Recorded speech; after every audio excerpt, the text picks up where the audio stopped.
જામનગરની જીજી હોસ્પિટલમાં આરોપીઓએ યુવાનને છરીના ઘા ઝીકીને મોતને ઘાટ ઉતારી દીધો હતો. મળતી માહિતી મુજબ દારૂની બાતમી આપતો હોવાની શંકા અને ખારના આધારે દારૂના ધંધાર્થીઓએ યુવક પર હુમલો કર્યો હતો અને આ હુમલામાં યુવાનનું મોત નીપજ્યું હતું. જીજી હોસ્પિટલમાં થયેલી હત્યાના પગલે પોલીસ સામે અનેક સવાલો ઉઠી રહ્યા હતા. ત્યારબાદ પોલીસે તપાસના ચક્રો ગતિમાન કરી આ પ્રકરણમાં સંડોવાયેલા 4 આરોપીઓની ધરપકડ કરી હતી. સિટી બી ડિવિઝન પોલીસે આઈપીસીની કલમ 302 તથા અન્ય જુદી જુદી કલમો હેઠળ ગુનો નોંધી તેમના રિમાન્ડ મેળવવાની તજવીજ હાથ ધરી છે. જામનગરમાં ગત તારીખ 12 ના રોજ જામનગર જીજી હોસ્પિટલ ખાતે એક હત્યાનો બનાવ બનેલો હતો, જેમાં મરણ જનાર હતા ધર્મરાજસિંહ ઉર્ફે ભૂરો ઝાલા.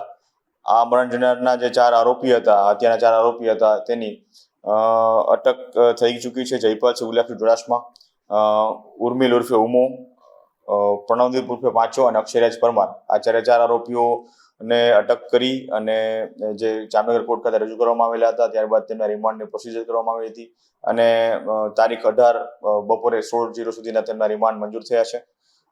રિમાન્ડ દરમિયાન આગળની તપાસ ચાલુ છે. તેમનો ગુનાહિત ઇતિહાસ શું છે, કયા કારણોસર આ હત્યા કરવામાં આવી હતી, તેમજ હત્યામાં વપરાયેલ હથિયાર અને કપડાં વગેરે બાબતો રિકવર કરવામાં આવશે અને બાકીની પુરાવો એકત્ર કરવામાં આવશે. જે મુખ્ય હત્યા નિપજાવનાર આરોપી જે છે જસપાલ ચુડાસમા, તેનો અગાઉ ગુનાહિત ઇતિહાસ રહેલો છે જામનગર ખાતેનો.